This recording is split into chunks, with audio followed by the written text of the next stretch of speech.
네, 안녕하세요.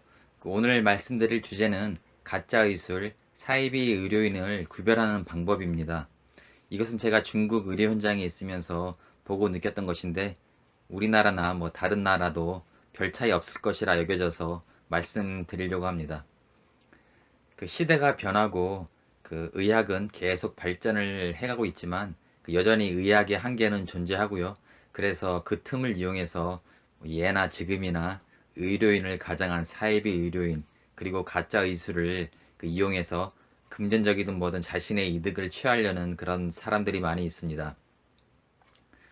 또는 의사이긴 하지만 그 사이비 의료인과 다를 바 없는 그 환자의 괴로움을 통감하거나 그들의 고통을 줄이기 위해서 애쓰는 것이 아니라 그 환자의 긴박한 상황, 병이 낫고자 하는 그런 간절한 마음을 이용해서 그들에게서 무엇인가를 취하려고 하는 그 의사들도 사이비 의료인이라 칭해도 무리가 아닐 것입니다.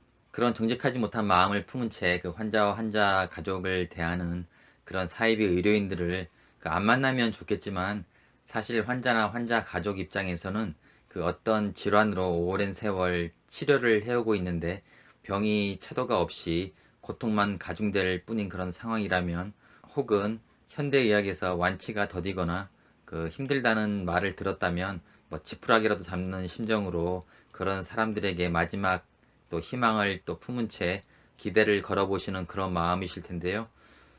그런데 만약 그 잡은 것이 지푸라기였다면 금전적 손해는 물론이고 또 한 번의 그 고통, 또 다른 마음의 상처를 더하는 것이기 때문에요. 그래서 지푸라기인지 썩은 동아줄인지 믿고 당겨볼 만한 밧줄인지 구별하는 방법을 알려드리도록 하겠습니다. 그 사이비 의료인들의 특징이 세 가지가 있는데요. 그 세 가지를 말씀드리겠습니다. 첫 번째는 자기가 오랜 세월 끝에 깨우친 그 자신만의 치료법이 있다고 말합니다. 동양의학이나 민간요법 등은 이미 수백 수천 년 세월 동안 그 체계를 잡아왔고요. 그래서 더 이상 새로울 것도 없고 눈에 띄일 만한 것도 없고 이미 다 오픈이 되어 있습니다. 왜냐하면 그 서양 의학처럼 계속 과학이 발전해 감에 따라서 의학 그 기술이 발전해 가는 것이 아니라 전해져 내려오는 고전 치료법을 구사하는 것이기 때문에 발전한다는 의미보다는 그 보존하고 전승한다는 의미가 더 강합니다. 중국이든 한국이든 그들의 그 뛰어난 전통 의술은 책에 다 기록되어 있고요. 다른 명의들의 좋은 치료법들도 전해져 내려오고 있습니다. 만약에 어떤 의술이 그 수제자 한 사람한테나 아니면 그 집 한 자손에게 대를 이어 한 명에게만 그 전해져 온 의술이라면은 현재 자신이 유일하게 혼자만 아는 치료법이라고 한다면 혹시 또 모르겠는데 지금 현재 그런 전통 의술이 있을 것 같지는 않고요. 그 아무튼 어디서 전수를 받아왔다고 해도 의심스러운데 하물며 자기가 오랜 세월을 연구한 끝에 혼자 개발한 치료법이 있다고 한다면 엉터리 치료법일 확률이 크기 때문에 그것에 관심 안 가지시고 또 걸으시는 것이 좋겠습니다. 이 세상에는 새로울 게 없습니다. 그가 깨우쳤다고 하는 그 치료법이 좋은 방법이라면 어딘가에서 다른 누군가도 똑같이 하고 있을 것이고 안 좋은 엉터리 방법이라면 이미 없어진 치료법일 것입니다. 그 사람만 알고 있다는 의미는 다르게 말하면 아무런 검증이 안 되었다는 그런 의미입니다. 이미 사라진 치료법일 공산이 큽니다. 그 두 번째는요. 일단 그 사람이 자신만 알고 있는 그 치료 방법이 있다고 하는데 그 치료법이나 그 내용에 대해서는 비법이라고 하면서 함구하고 또 다른 곳에서는 절대 병이 나을 수 없다고 이제 자신한테 와야만 치료가 될 수 있다는 것을 강조합니다. 그러면서 그 밀방 비법이라는 그 약을 미리 만들어 쌓아놓고 판매를 하면 거르시는 것이 좋겠습니다. 같은 질환이라도요, 한 사람 한 사람 그 질환이 오게 된 원인도 다르고, 그 증상도 다르고, 경중도 다르고, 그래서 그에 맞게 약도 달라집니다. 단지 증상만 없애는 그 대증 치료약이라면 그냥 양방병원 처방받아서 일반 약국 가셔서 약을 사시면 훨씬 또 잘 듣는 약들이 많고요. 동네 한의원 가셔도 대증 치료제는 효과가 좋습니다. 우리가 잘 아는 대로 명의들이 짓는 약은 보통 이런 경우 근본 원인을 치료하는 그 약을 짓는 것이기 때문에 그 환자만의 원인이 무엇인지 파악하고 그 환자에게 맞게 그 특화돼서 약을 짓기 때문에 환자마다 쓰는 약제의 종류나 양도 다르고 그래서 그 환자가 다음번에 왔을 때는 또 그 증상에 맞게 그 달라진 상황에 맞게 또 약이 달라집니다. 그런데 그 사이비 의료인들은 그 밀방, 비방이라는 그 한 가지 약을 미리 만들어 쌓아놓고 옳은 사람들에게 똑같이 판매를 합니다. 그리고 어차피 만들어 놓은 약을 팔면서 찾아온 그 환자들을 그 문진을 하고 진맥을 보는 그 이유는 모르겠습니다. 그렇게 모양만 갖추고 얕은 지식으로 현혹하면서 치료에 혼란을 주고 치료 시기를 놓치게 하는 그런 사이비 의료인들은 분명히 있습니다.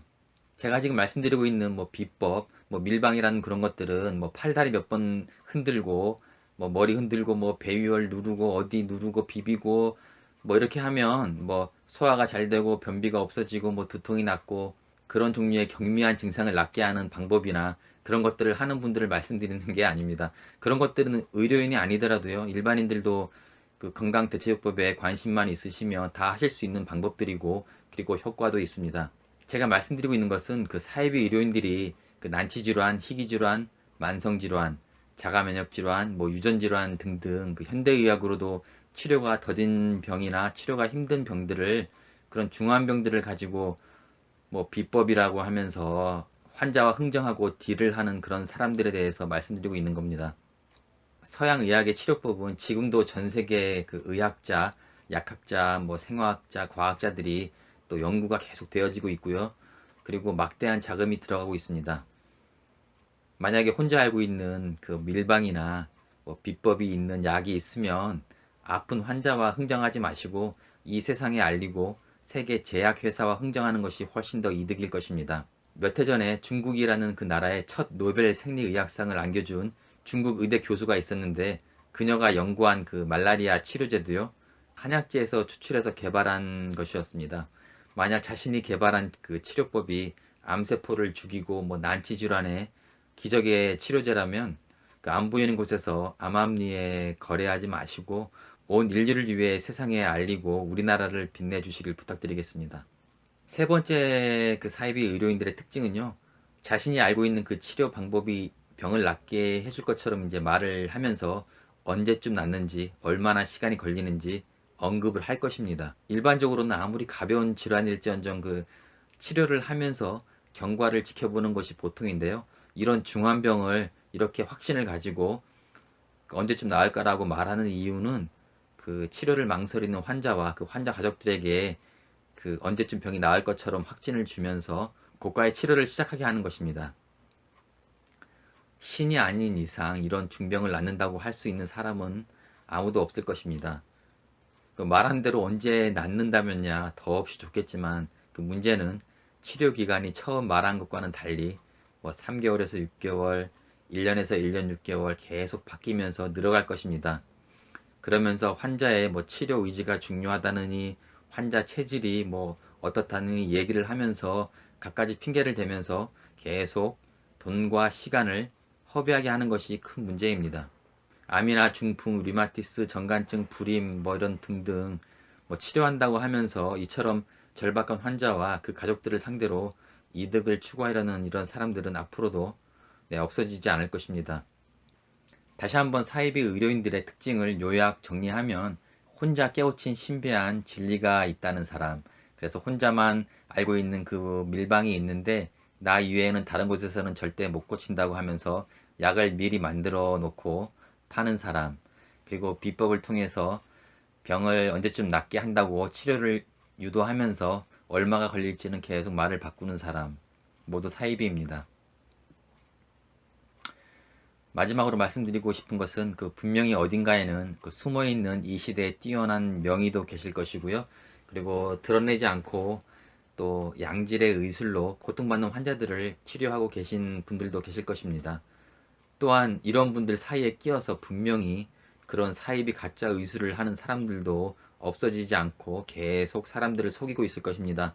환자가 질병의 아픔 외에 또 다른 마음의 상처를 받지 않도록 또 그와 그의 가족들 스스로가 누군가로부터 이제 병을 치료받기 전에 앞서서 그가 명의인지 사이비 의료인인지 아니면 화타인지 수타인지 허준인지 허충인지를 지혜롭게 잘 판별하고 구별해내는 것이 필요하겠습니다.